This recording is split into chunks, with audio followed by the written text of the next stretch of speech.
ഇതെന്താ കിടത്തി ചികിത്സയോ? എന്റെ പൊന്നെ, ബസ് എന്തൊരു വരവാ. ഇതാണ് താമരശ്ശേരി ചുരത്തിലെ വ്യൂ പോയിന്റ്. ഇവിടെ നിന്ന് നോക്കിയാൽ അങ്ങ് കോഴിക്കോട് കടപ്പുറം വരെ കാണുമെന്നാണ് പറയാറ്. തള്ളാണോ ശരിയാണോ എന്നൊന്നും എനിക്കറിയില്ല.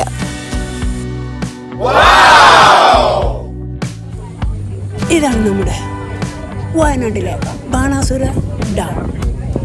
ഈ മഴക്കാലത്ത് നിറയെ വെള്ളവുമായി അണിഞ്ഞൊരുങ്ങി കാത്തിരിക്കുകയാണ് നമ്മെ ബാണാസുര ഡാം. നിങ്ങൾ എപ്പോഴെങ്കിലും വയനാട്ടിലേക്ക് യാത്ര പോയിട്ടുണ്ടോ? കേരളത്തിലെ തന്നെ ശ്രദ്ധിക്കപ്പെടുന്ന അതിമനോഹരമായൊരു ജില്ലയാണ് നമ്മുടെ വയനാട്.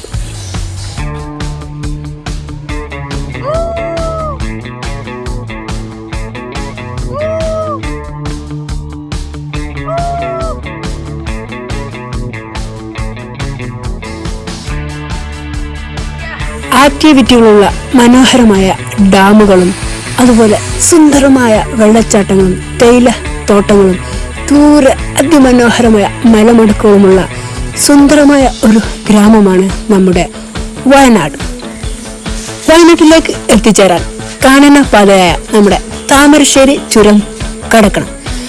അടിവാരം മുതൽ ലക്കിടി വരെ 12 കിലോമീറ്റർ ദൂരവും 9 എയർപിൻ വളവുകളുമുണ്ട്. പോകുന്ന വഴി അതിമനോഹരമായതിനാൽ പലരും ഇവിടെ വാഹനങ്ങൾ പാർക്ക് ചെയ്യാറുണ്ട്. എന്നാൽ മിക്ക സ്ഥലങ്ങളിലും നോ പാർക്കിംഗ് ബോർഡുകളുണ്ട്. അതിനാൽ തന്നെ പാർക്ക് ചെയ്താൽ പിഴ കിട്ടാൻ സാധ്യത കൂടുതലാണ്. ഇതിലെ പോകുന്നവർ വാഹനം നിർത്തി ഭക്ഷണം കഴിക്കുകയും ഫോട്ടോ എടുക്കുകയും ചെയ്യുക പതിവാണ്. അതിനാൽ തന്നെ ഇതുപോലെയുള്ള ട്രാഫിക് ജാം ഉണ്ടാവുക പതിവാണ്. മാത്രമല്ല അപകടങ്ങളും ഇവിടെ ഉണ്ടാവാറുണ്ട്. ഈ റോഡിന് ചോരയുടെ മണമുണ്ട്. ഒരു ചതിയുടെ കഥ പറയാനുണ്ട്. തദ്ദേശവാസികളായ ആദിവാസിയിൽപ്പെട്ട കരിന്തണ്ടനാണ് ബ്രിട്ടീഷുകാർക്ക് ഈ വഴി പറഞ്ഞു കൊടുത്തത്. അതിനാൽ തന്നെ ബ്രിട്ടീഷുകാർ അദ്ദേഹത്തെ കൊന്നുകളയുകയാണ് ചെയ്തത്. റോഡ് പണിയുടെ ക്രെഡിറ്റ് സ്വന്തമാക്കാൻ വേണ്ടിയാണ് ബ്രിട്ടീഷുകാർ അന്ന് ആ ചതി ചെയ്തത്. വികസനത്തിന്റെ കാര്യത്തിൽ വയനാട് ഇന്ന് മുൻപന്തിയിലേക്ക് കുതിച്ചുകൊണ്ടിരിക്കുകയാണ്. കർണാടകയിലേക്കും തമിഴ്നാട്ടിലേക്കും പോകുന്നവർ ഈ വഴിയിലൂടെ പോകുന്നു. കൃഷിയിലും വ്യവസായത്തിലും ടൂറിസത്തിലും വയനാട് പിടിച്ചു കിട്ടാൻ പറ്റാത്ത ഉയർച്ചയിലേക്ക് വളർന്നുകൊണ്ടിരിക്കുകയാണ്. ഇതാണ് നമ്മുടെ വ്യൂ പോയിന്റ്. സമുദ്ര നിരപ്പിൽ നിന്നും 2625 അടി ഉയരമുണ്ട്. ഇവിടെ എത്തിയാൽ ആൾക്കാർ വാഹനം നിർത്തി ഇവിടെ നിന്നും വീഡിയോ, ഫോട്ടോ, സെൽഫി ഇതെല്ലാം എടുക്കുന്നു.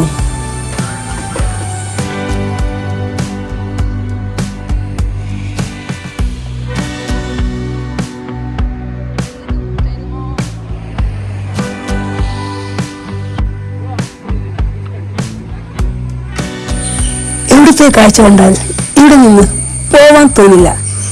ഇതിന്റെ തൊട്ടടുത്താണ് നമ്മുടെ ബാണാസുര ഡാം. ചുരത്തിൽ നിന്നും 2-3 കിലോമീറ്റർ സഞ്ചരിച്ചാൽ നമുക്ക് ഈ വൈത്തിരി അങ്ങാടിയിലെത്താം. ഇവിടെ നിന്നും ഇടത്തോട്ടുള്ള റോഡിന് കയറി ഒരു 8-10 കിലോമീറ്റർ ദൂരം സഞ്ചരിച്ചാൽ ബാണാസുര ഡാമിൽ എത്തിച്ചേരാം. പോകുന്ന വഴിക്കെല്ലാം കിടിലൻ സൈറ്റുകളാണുള്ളത്.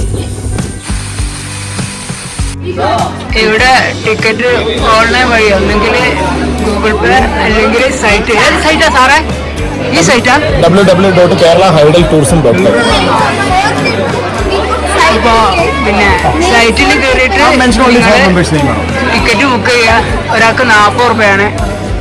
അപ്പോൾ സാധാ ടിക്കറ്റ് നമുക്ക് ഇവിടുന്ന് കിട്ടില്ല. അപ്പോൾ ഓൺലൈൻ വഴി നമ്മൾ ടിക്കറ്റ് എടുക്കണം. ഇവിടെ ആൾക്കാർ വന്നിട്ട് എല്ലാം ഇങ്ങനെ വട്ടം തിരിഞ്ഞ് നിൽക്കുകയാണ്. അകപ്പാടെ കൺഫ്യൂഷനാണ് പല ആൾക്കാർക്കും.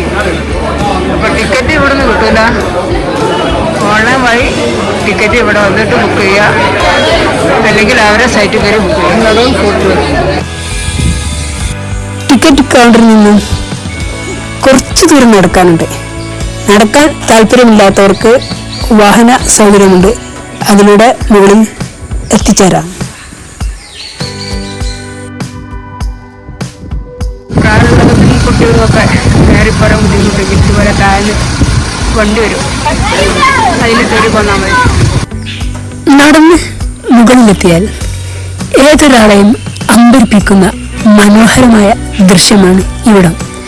വിശാലമായ സ്ഥലമായതിനാൽ ഒരുവിധം ആൾക്കാർക്കൊക്കെ ഇവിടെ വന്ന് ഈ സുന്ദരമായ വിസ്മയ കാഴ്ചകൾ കണ്ട് ആസ്വദിക്കാം. വയനാട് കിട്ടിയ ഒരു മഹാഭാഗ്യം തന്നെയാണ് ഈ ബാണാസുര ഡാം. കൂട്ടമായിട്ടും ഒറ്റയായിട്ടും ഫാമിലിയായിട്ടും എത്ര ആൾക്കാരാണ് ഇവിടെ വന്ന് സന്ദർശിച്ചു പോകുന്നത്. അതിമനോഹരമായ കാഴ്ച മാത്രമല്ല, ഇവിടെ വേറെയും ആക്ടിവിറ്റികളൊക്കെ ഉണ്ട്. ഊഞ്ഞാലാട്ടം, അതുപോലെ ബോട്ട് യാത്ര, ട്രക്കിങ്, ഇങ്ങനെ ഒരുപാട് ആക്ടിവിറ്റികളുള്ള ഒരു സ്ഥലം കൂടെയാണ് നമ്മുടെ ബാണാസുര ഡാം. ബോട്ടിൽ കയറണമെങ്കിൽ നമുക്ക് ഡാമിന്റെ അറ്റത്തേക്ക് പോകണം. ഇവിടെ ഒരാളുണ്ട്, നമുക്ക് റേറ്റ് കാര്യങ്ങളൊക്കെ ചോദിച്ചു നോക്കാം. മൂപ്പര് അതൊന്നും പറയാൻ താല്പര്യമില്ല, അവിടെ എഴുതി വെച്ചിട്ടുണ്ട്, അത് നോക്കാനാണ് പറഞ്ഞത്.